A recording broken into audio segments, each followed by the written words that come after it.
Selamat pagi, selamat siang, selamat malam. Perkenalkan, kami dari kelompok 6 akan mempresentasikan materi tentang teori, literatur, dan hipotesis. Baiklah, izinkan kami memperkenalkan diri terlebih dahulu. Yang pertama ada Mardiana Kartika Dewi dengan IPN 20 10 10 40 19. Dan yang kedua ada Alda Auliana Dila dengan IPN 20 10 10 40 23. Dan yang ketiga ada Anton Wisnugogo dengan IPN 20 10 10 40 80. Dan yang keempat ada saya sendiri, Angelina Yunita Mente dengan IPN 20 10 10 40 98. Dan yang terakhir ada teman saya Anana Ematezana dengan IPN 20 10 10 41 45. Sumber teori. Yang pertama itu ada teori. Teori adalah jaringan hipotesis atau gagasan yang mencakup semua yang di bawah satu atau lebih hipotesis. Lalu ada konstruk. Konstruk adalah ukuran tidak langsung dan konsep yang biasanya dihasilkan dalam bentuk pertanyaan multi-item. Jumlah dari serangkaian tanggapan yang valid dan andal terhadap konstruk memberikan ukuran konsep. Konsep adalah ide-ide abstrak, tidak langsung dapat diamati atau diukur. Yang pertama-tama harus dioperasionalkan dalam beberapa cara untuk memberikan indikator yang terukur. Lalu ada hipotesis. Hipotesis adalah hubungan yang diduga, kemungkinan hubungan sebab antara dua atau lebih konsep atau variabel. Lalu ada variabel. Variabel adalah item yang dapat diamati, yang dapat mengasumsikan nilai yang berbeda. Nilai-nilai ini dapat diukur baik secara langsung atau jika hal ini tidak dapat dilakukan secara memuaskan, secara tidak langsung melalui penggunaan variabel proksi atau pengganti. Lalu ada keandalan, yaitu menetapkan konsistensi instrumen penelitian bahwa hasil yang dicapainya harus serupa dalam keadaan yang sama. Yang terakhir ada validitas, yaitu mengukur sejauh mana penelitian akan dicapai, apa yang ditetapkan untuk dilakukan. Lalu di sini terdapat gambar 3.1 yaitu mencari validitas konstruk. Yang pertama dimulai dari teori. Setelah kita menemukan teori itu akan menghasilkan konsep abstrak yang terdiri dari variabel dan juga konstruksi yang valid.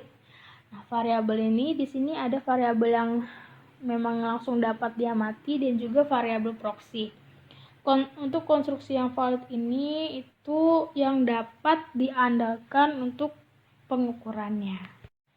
Ekonomi pada awal menggunakan analisis ekonomi secara deduktif untuk mengembangkan pendekatan alternatif untuk penentuan pendapatan berteori yang kemudian dikombinasikan dengan temuan normatif oleh Bedford 1995 untuk memberikan kerangka konseptual untuk pendapatan penentuan.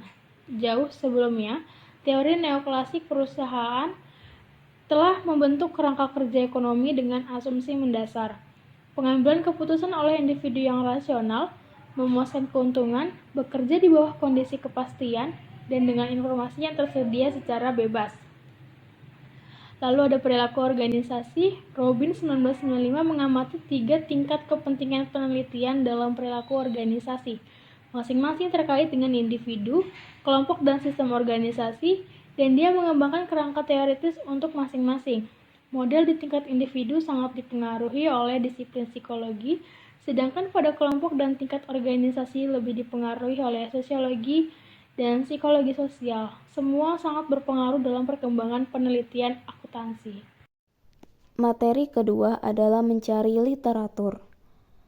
Dalam pencarian kata kunci yang ada di database, yang relevan akan menghasilkan banyak abstrak yang tampaknya relevan dan sejumlah makalah penting. Oleh karena itu, ada hal-hal yang perlu diperhatikan dalam mencari literatur, antara lain, pertama, beberapa makalah atau kata kunci, literatur money yang ada di dalam daerah tersebut, yang akan memotivasi penelitian lebih lanjut. Yang kedua, bukti dari apa yang kita ketahui, berupa batas-batas pengetahuan kita saat ini, yang sama pentingnya apa yang belum kita ketahui, karena masih merupakan penelitian masa depan atau masa mendatang, di mana Sifat temuan empiris juga akan menunjukkan apa yang kita tidak yakin dari temuan yang tidak konsisten atau kontradiktif.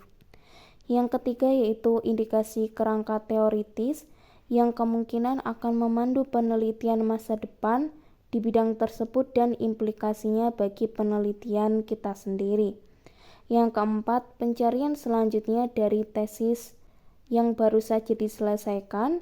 Selanjutnya ke presentasi konferensi dan kertas kerja, di mana akan mengungkapkan baik jalan penelitian yang saat ini sedang dieksplorasi. Kemungkinan literatur berasal dari 2 tahun sebelum publikasi. Dan yang penting, kesenjangan yang masih terlihat. Serta yang terakhir adalah teori-teori yang akan menunjukkan hubungan yang dapat dipertanggungjawabkan. Selanjutnya adalah memodelkan hubungan. Pada tahap ini, kita hanya memiliki asosiasi. Kita tidak bisa mengendalikan arah kausal tanpa beberapa teori yang mendukung. Dalam gambar 32.2 ini menjelaskan tentang hubungan antara tingkat pengungkapan sukarela oleh perusahaan dan jumlah analis investasi yang mengikuti perusahaan tersebut. Selanjutnya pada gambar 3.4 mengilustrasikan contoh yang mungkin dari pengaturan ini, di mana pengenalan inovasi akuntansi tertentu berdampak pada adopsi dan pemantauan ukuran kinerja non-keuangan. Implikasi untuk analis statistik dari model seperti itu adalah bahwa kita harus mengadopsi pendekatan regresi parsial. Sebagai alternatif, variabel yang berpengaruh mungkin memiliki efek moderasi, di mana hubungan antara variabel dependen dan independen bergantung pada nilai-nilai yang diasumsikan variabel lain, seperti pada gambar 3.5, serta gambar 3.6 tergantung pada dampak inovasi akuntansi. Mengembangkan hipotesis. Hipotesis harus dapat diuji. Konten mereka harus dapat diukur dalam beberapa cara, bahkan jika mereka tidak dapat diamati secara langsung. Untuk tujuan ini, skala pengukuran atau rasio multiplikatif dan interval atau kontinu lebih disukai karena memungkinkan lebih banyak alternatif analitik. Tetapi ordinal, yaitu melibatkan peringkat dan nominal khususnya dikotomi, ya atau tidak, skala umum dalam literatur akuntansi, dan ada metode untuk analisisnya. Setelah pertanyaan penelitian yang konsisten dengan teori telah dirumuskan dan desain penelitian ditentukan, kita perlu mengembangkan satu atau lebih hipotesis untuk pengujian. Teori dan literatur yang ada harus mendorong pembentukan hipotesis, sehingga apa yang kita postulat sangat layak berdasarkan bukti yang ada. Hipotesis biasanya akan dinyatakan dalam bentuk nol atau alternatif, dan sebagian besar pengulas lebih memilih bentuk hipotesis nol. Hipotesis alternatif atau H1 mendalilkan hubungan searah, atau seringkali kasual, dan bukti yang dikumpulkan harus menunjukkan bahwa semua tidak konsisten dengan tidak ada hubungan yang signifikan, atau posisi nol. Dalam melakukan pengujian hipotesis, dihadapkan pada kemungkinan membuat dua kesalahan. Yang pertama, kesalahan tipe 1, penolakan hipotesis nol yang benar. Kesalahan tipe 2, penerimaan hipotesis nol yang salah. Selanjutnya adalah masalah validitas. Trade-off antara reliabilitas dan validitas konstruk telah disebutkan bahwa antara validitas internal atau eksternal perlu dibahas lebih lanjut. Ancaman validitas internal terbatas pada kemungkinan kesalahan selama penelitian, dan potensi kesalahan atau perubahan pada instrumen pengukuran dapat mendikte penggunaan satu versi instrumen untuk mengatasi masalah instrumentasi. Tetapi sifat manipulasi dapat membuat hal ini tidak layak. Kemudian, kekhawatiran pada hal ini disarankan untuk melakukan penelitian dalam periode waktu yang singkat dan pada satu kunjungan.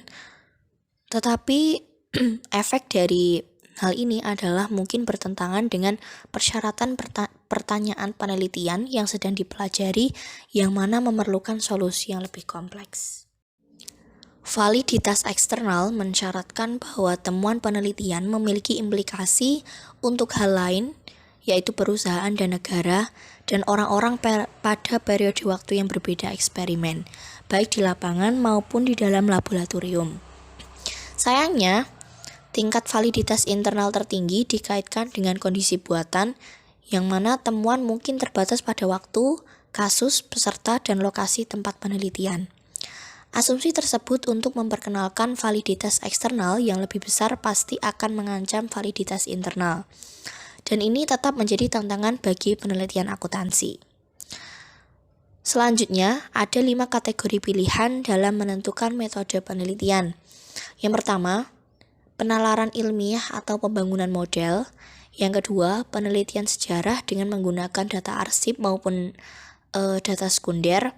Yang ketiga, studi kasus yang membutuhkan eksplorasi ekstensif di lapangan. Yang keempat ada survei.